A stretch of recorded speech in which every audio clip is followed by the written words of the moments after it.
business, he kind of used that, and it was okay. It was nice to have him there. But the fact of the matter is that this is not the Andrew Cuomo that he represented back in 2003.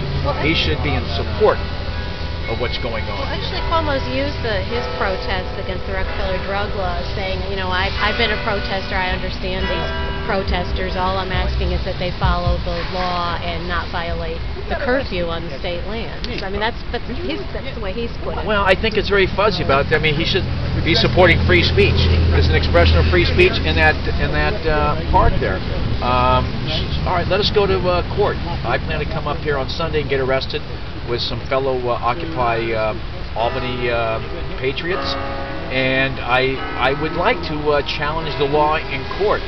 I think Andrew Cuomo's on the wrong side of history. Yes, he does use the Rockefeller drug law, his work there, which was, I believe, looking back, could be borderline opportunistic, to say the least. I think that to say that he protested back then and he understands free speech is the same as him saying that he supports civil rights because he supported the Same-Sex Marriage Act, the Tom Duane, Danny O'Donnell, 10-year-old Same-Sex Marriage Act, and he gets all the credit for it. You know, he didn't do that.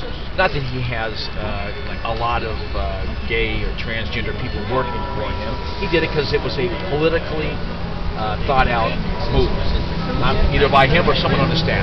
All right. So, I think it's a red herring from some of the other stuff that he's doing, which is not passing the millionaire's tax or not extending the millionaire's tax. I stand behind Sheldon Super on the millionaire's tax, and I think this is going to force him somehow to either pass that or try to pass it, encourage the Senate to pass it, sign it, or it's going to be his undoing. You think so? You think that he's on the wrong side of this? Absolutely. I think that this movement right now is smoldering big time. I think it's going to be bigger and bigger.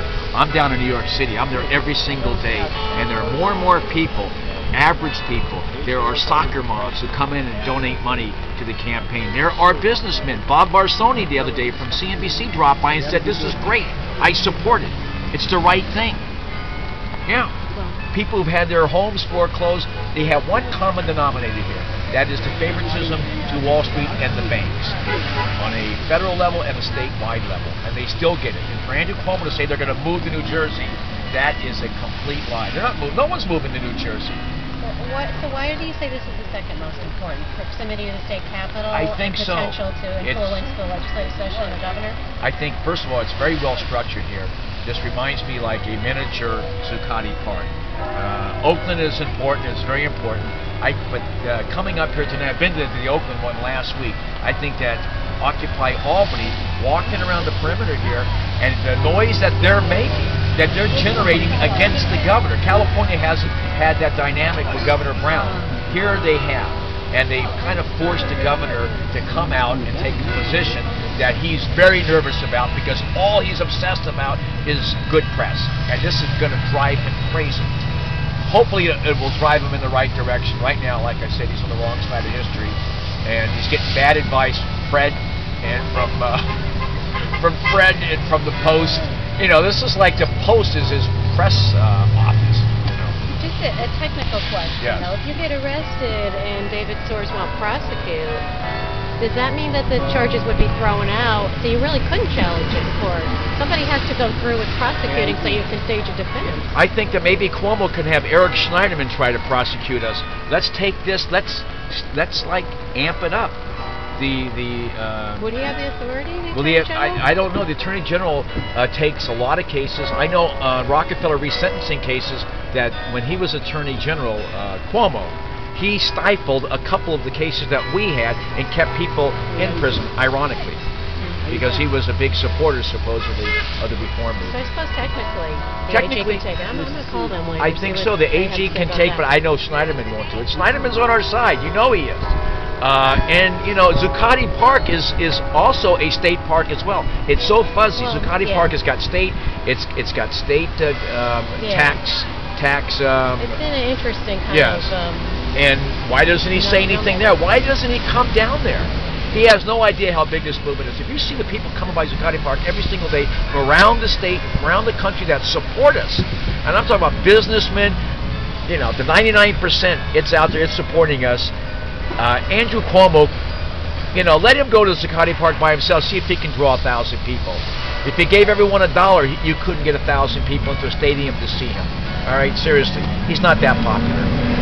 So how do I describe you, your profession? I'm a political agitator, activist, political comedian, satirist. You know, I was on the Tonight Show in 1984.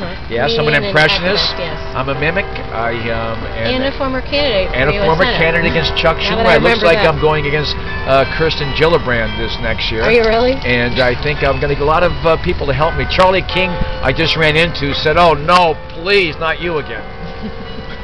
So you consider that a good sign? That's a good sign. No, yeah, because I'm a, you know, I am an activist. I'm a comic, and a jack of all trades. And I'm a person. I'm the regular comedian on the Fred Dicker Show. I'm the official comedian of the Fred Dicker Show. I can identify you that way, I suppose. Yes, I suppose it. The official comic of the Fred Dicker Show. Although since he's a competitor of public radio, we probably. All right, I don't know if you want. Okay. But no, I'll say activist and comedian. All right, can I just take a quick shot of you two? Yes. Standing under. I took the red star off of his hat. And how many people do you think you're going to bring with you? I don't know. A symbolic amount. The fact is that the governor, since I know the governor, I spoke to Joe Prococo yesterday. We were supposed to have coffee today in his office, and for some reason that was blown up. He's dissing me now. He's avoiding me because of what I said on Fred's show. But we said come into the office on Monday, and he's not returning my calls. And he called me up. I can show you his cell phone. He called me up and said, "Come by Monday when you're in town." But I think I said some things on Fred's show that you know, Andrew's got thin skin, very thin skin. All right, Governor Empty Suit has very thin skin. All right. Well. Don't say that though. That I said that. Oh no, I'm not recording that part. All right.